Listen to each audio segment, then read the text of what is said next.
Bueno, ante todo, por descontado, gracias por el premio, por los halagos que uno siente como absolutamente no merecidos. Siempre he dicho que la educación mediática me ha dado mucho más de lo que yo puedo haberle dado a ella y, entre otras cosas, por descontado, me ha dado la oportunidad de trabajar, de conocer a personas muy queridas. Entonces, por descontado que faltan muchas, pero aquí hay algunas de las muy significativas, ¿no? En la mesa, Carmen y José Antonio y el propio Ignacio y tantos otros que estáis aquí. Me siento realmente muy agradecido. Y antes hablabas de compensación. Yo creo que las compensaciones ya las he tenido y se agradece por descontado esta, pero lo más importante son todas las compensaciones que he podido tener en el día a día. Entonces, a ver, me pedían unos minutos. En unos minutos he intentado como sintetizar algunos de los resultados de las investigaciones realizadas los últimos años.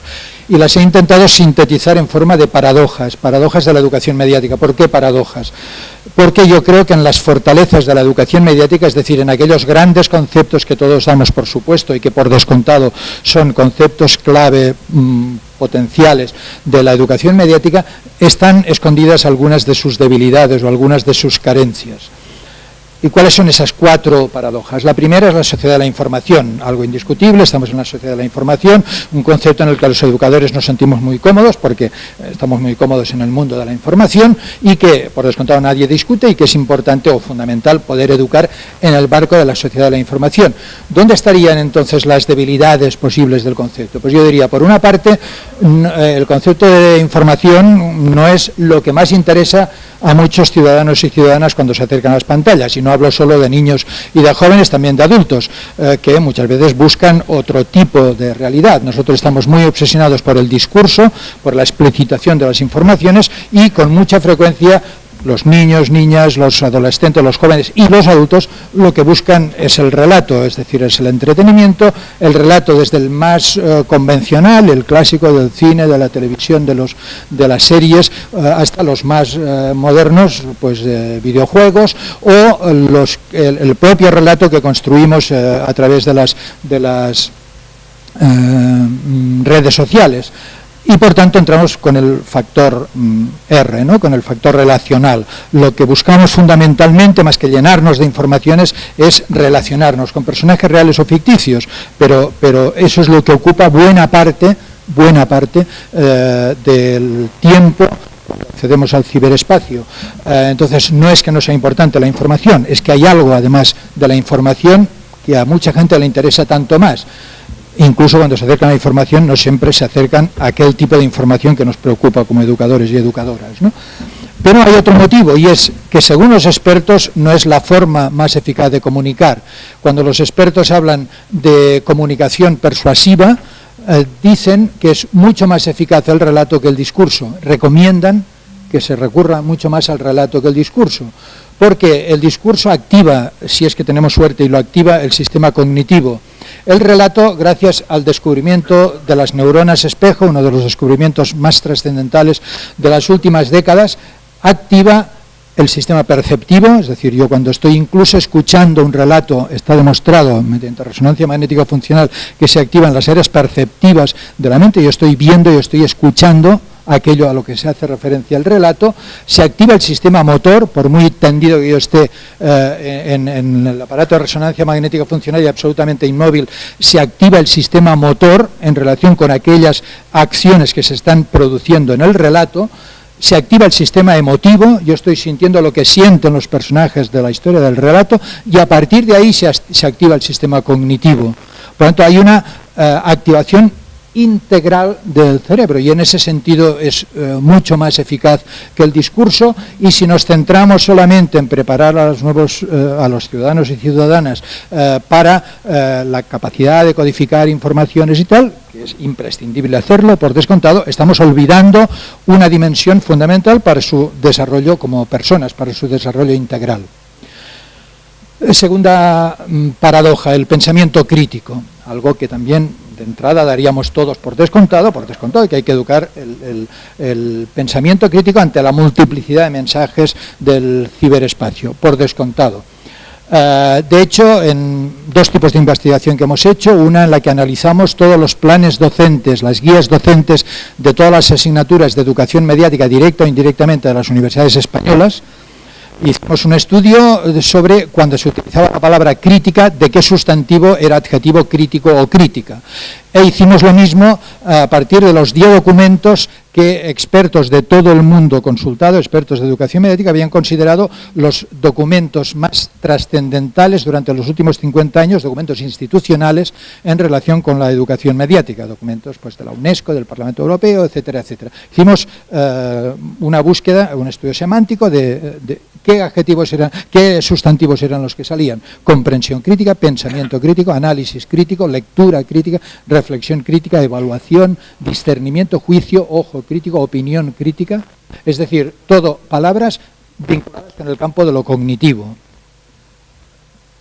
¿Dónde estarían las debilidades del concepto de pensamiento crítico? Donald Kalne, neurobiólogo norteamericano: la diferencia esencial entre emoción y razón es que la emoción nos lleva a la acción, mientras que la razón nos lleva a elaborar conclusiones. Si somos mínimamente rigurosos, diríamos, si nos centramos en el pensamiento crítico, estamos facilitando no para que cambien, no para que se transformen, no para que actúen, sino para que saquen conclusiones. Rita Carter, periodista científica, también norteamericana: el sistema límbico, es decir, el cerebro emocional, es la central energética del cerebro. Solo mueve lo que está conectado con el sistema límbico. Las ideas y los valores no mueven si no son pasión por ideas y valores. Si nos centramos en el pensamiento crítico, en la comprensión crítica, nos quedamos cojos, aislamos la cognición y no estamos integrando el conjunto de las personas, el conjunto del ser personal. Y por tanto volvemos una vez más al factor R, al factor relacional. No solo nos hacemos personas en relación con otras personas, nos construimos como personas, sino que también está demostrado que el cerebro solo es eficaz si interacciona, si se relaciona. Y el cerebro racional no funciona si no está en interacción con el cerebro emocional. Una pequeña demostración de esta insuficiencia del pensamiento crítico. El pensamiento crítico es imprescindible, pero insuficiente. Es decir, si lo que nos mueve son las emociones, lo que hay que educar es la actitud crítica. La actitud, igual que la emoción, es predisposición a actuar. Mientras que el pensamiento solo, si no va acompañado de actitud, no es predisposición a actuar. Es la diferencia entre sacar conclusiones o movilizar. Una demostración la hicimos con la serie, como sabéis, muy educativa, mujeres, hombres y viceversa. Hicimos dos actividades: una, estudiar toda una serie o hacer un seguimiento de toda una serie de tweets vinculados a la serie, y por otro lado hacer dos focus groups con estudiantes ellos y ellas, universitarios todos, que son seguidores asiduos de la serie. La mayor parte de ellos seguidores diarios de la serie. Bien, entonces os pongo una serie de comentarios que hacían estos estudiantes. Pido perdón solo la primera vez, es un trabajo científico, por tanto se utilizan las palabras textuales, ¿no? Qué mal me caen todos, joder, no sé ni por qué lo veo. Mi decadencia es ver mujeres y hombres y viceversa. Ay, cómo me deprime ver mujeres y hombres y viceversa. ¿Qué hago viendo mujeres y hombres, pudiendo ver 1000 series que tengo atrasadas? No me entiendo ni yo. Tiene huevos. Tengo que ver la mierda de mujeres porque me cabrean todos los debates manipuladores y controladores. Qué asco dan todos. Me dan vergüenza ajena, pero lo sigo viendo. Quien me entienda, que me compre. Mujeres, hombres, no sé qué hago viendo esta puta mierda. Como veis, un repaso de gente absolutamente competente mediáticamente, porque todos tienen pensamiento crítico. Es decir, la gente, paradójicamente, la gente que está haciendo posible el seguimiento de este programa, o que se vea este programa, son gente que todos tienen pensamiento crítico. Por tanto, hace falta algo más que pensamiento crítico. Seguramente lo que hay que educar, insisto, es por descontado el pensamiento, pero solo como un paso, no como objetivo. Hay que educar actitud crítica. Vale, la tercera paradoja tendría que ver con la conciencia, y es algo en lo que supongo que también estamos todos de acuerdo. Hay que hacer personas conscientes. De hecho, hacía unos años, cuando educación mediática era educar para la tele, básicamente, ¿no?, hablábamos de la tele como caja tonta. Y como consecuencia de la caja tonta, utilizamos la metáfora del encefalograma plano. Es decir, el espectador de tele, la mayor parte, decíamos, ¿no?, son gente que están sentados ante una caja tonta con el encefalograma plano. Y entonces la educación mediática consistía en que el cerebro se pusiera en marcha, ¿no?, en activar el cerebro, aunque fuera delante de la caja tonta. Bien, ¿dónde están las debilidades de estos conceptos, incluso de estas metáforas? Leonard Mlodinov, el científico que trabaja con Stephen Hawking, dice: un cuerpo que corre gasta 100 veces más energía que un cuerpo apoltronado en el sofá. Es evidente. La concentración profunda produce un incremento del consumo de energía del cerebro de un 1%. Es decir, nada de encefalograma plano. Cuando nosotros creemos que estamos poniendo en marcha, con suerte, ¿no?, ese cerebro, no lo estamos poniendo en marcha, estamos añadiendo un 1% de actividad a este cerebro. El cerebro está en ebullición, en constante, con una actividad, en la mayor parte de los casos, sumergida. Una actividad potentísima, y añadimos solo un 1%. Entonces no podemos ser eficaces si no incorporamos ese 1% al 99% que está por debajo. Otro dato significativo, Timothy Wilson: nuestros sentidos procesan unos 11 millones de bits de información cada segundo. Solo somos conscientes de unos 40 bits de esa información. ¿Qué es lo que decide cuáles son esos 40 en torno a partir de los 11 millones de bits? Evidentemente el cerebro emocional, es decir, aquella información que es más significativa para nosotros, más relevante para nosotros, etc. Es muy conocido y hoy día adquiere significación, es conocido desde los años 50, lo que se conoce como el efecto cóctel. Sabéis, todos estamos en una fiesta, en un cóctel, ¿no? Se han creado grupos, estamos con nuestros canapés, aparentemente yo solo oigo la conversación del grupito, y si luego me dicen de qué hablaban los grupitos que estaban al lado, evidentemente no lo sé, no los oía. Mentira, sí que los oías. La prueba de que los oías es que si en uno de esos grupitos dicen tu nombre, de repente dejas de oír a tu grupo y oyes al de al lado. ¿Qué quiere decir? Evidentemente que los estábamos oyendo. La conversación de al lado formaba parte de estos 11 millones de bits. ¿Qué es lo que hace que pasen unos a la conciencia y otros no? Evidentemente la significación emocional que para ti tiene un tipo de información u otro. De ahí que Joseph Ledoux, un neurobiólogo norteamericano, diga: la conciencia solo podrá ser entendida estudiando los procesos del inconsciente que la hacen posible. Por tanto, si no buscamos formas de acceder al inconsciente, no nos podemos entender ni en nuestra vida consciente. Y ahí creo que hay, acabo este bloque, ahí creo que hay una de las grandes contradicciones o carencias de la educación. Utilizamos muchísimo hacemos uso muchísimo de las pantallas entendidas como ventanas, es decir, pantallas que nos permiten acceder a la realidad, conocer la realidad, etcétera, etcétera. No usamos nada o casi nada las pantallas como espejo, es decir, pantallas que nos permiten conocernos a nosotros mismos, que al interaccionar con mensajes nos dicen cómo somos, ponen de manifiesto nuestro lado oscuro, nuestras contradicciones entre pensar y sentir, o entre dos tipos de pensar o dos tipos de sentir, etcétera, etcétera. De manera que hay, para mí, una grave contradicción, que es que abandonamos el mundo académico conociendo todo, menos lo más importante, que es a nosotros mismos. Es decir, hacemos un tipo de planteamiento, incluso de la educación mediática, en el que no estamos sacando partido de esa oportunidad de, al interaccionar con las pantallas, y por tanto, una vez más, del factor relación, del mismo modo que solo crecemos relacionándonos con los demás, solo nos conocemos interaccionando con los demás. Y las pantallas son una oportunidad extraordinaria para esa interacción que nos permite conocer lo más importante, que es a nosotros mismos. Y la última paradoja sería la sociedad del conocimiento, otro concepto que de entrada nadie discutiría, y como nadie discutiría esa afirmación, ¿no?, tan común de decir: debemos ayudar a transformar la información en conocimiento. Entonces, todas nuestras universidades y todo el mundo académico en general está planteado para que seamos dispensadores del saber.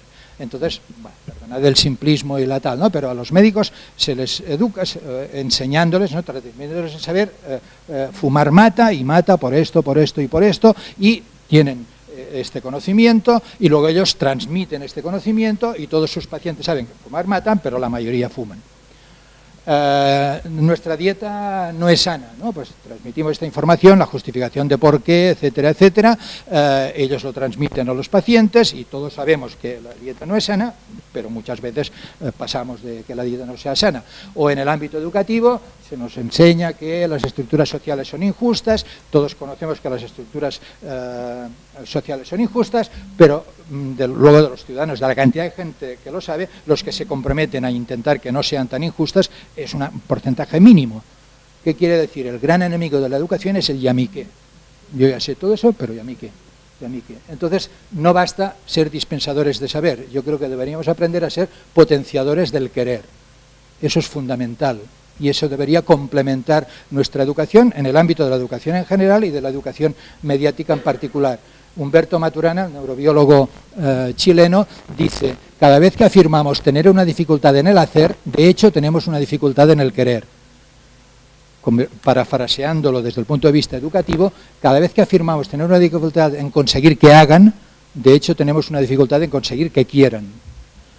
Sería muy importante que educáramos y nos educáramos no solo a dispensar saber, sino también a potenciar el querer. De modo que la educación no fuera volcar informaciones, ¿no? La pedagogía del embudo, ¿no? Volcar una serie de informaciones, sino que fuera encender una llama, hacer a la gente viva. Y la dicotomía información-conocimiento debería completarse con el parámetro de la actitud. Si educáramos para el querer, por un lado conseguiríamos que quisieran conocer. Cuanto más me apasiono por un contenido, evidentemente más voy a aprender. Y al mismo tiempo conseguiríamos mucho más que ese conocimiento luego se aplicara a la vida, que hubiera una conexión entre y por tanto, una vez más, el factor relacional en esa interacción. Concluyo para potenciar esta, contrastando, y un poco para predicar con el ejemplo, contrastando dos relatos breves.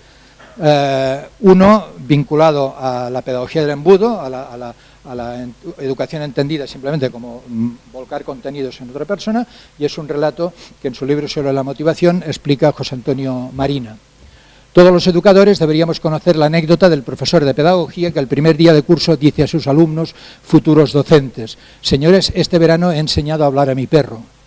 Ante la unánime y entusiasta expectación de los alumnos, introduce al perro, que se tumba parsimoniosamente delante de la mesa. Pasan 5 minutos y el perro no dice ni una palabra. Pasan otros 5 minutos con el mismo mutismo canino. Un alumno se levanta: profesor, su perro no habla. El profesor esboza una complacida sonrisa de ahí quería llegar. Recuerden que yo he dicho que había enseñado a hablar a mi perro, no que mi perro hubiera aprendido. Mi trabajo como educador es ir volcando contenidos, ir dando. Si el otro no aprende es un problema suyo, es que no está motivado, es que pasa de todo, etcétera, etcétera. Yo me eximo de responsabilidades. Un poco por contraste, en la otra línea de interpretación, un testimonio de David Ogilvy, que es uno de los más famosos publicitarios y expertos en marketing de Estados Unidos. Dice David Ogilvy: yo aprendí a hacer marketing y publicidad cuando vendía aspiradoras de casa en casa. Me abrían la puerta con una cadena y dejaban un espacio de 4 pulgadas. Yo sabía que tenía menos de 10 segundos para decir alguna cosa inteligente, de manera que me abriesen la puerta del todo o me la cerraran ante mis narices. Así aprendí a vender. Pienso que, aunque nos duela, antes hablábamos de eso, ¿no? Los publicitarios, si tenemos algo que aprender de los publicitarios, eso sí es una cosa que creo tenemos que aprender. Hay muchas que no, pero creo que esa es una de las que tenemos que aprender. Yo soy responsable de que me abran o no me abran la puerta. Yo asumo que soy responsable de que me abran. Asumo mi responsabilidad. Si mi comunicación falla es porque no he sabido sintonizar, porque no he sabido conectar, porque no he sabido aprovechar adecuadamente el factor relacional. Bien, gracias.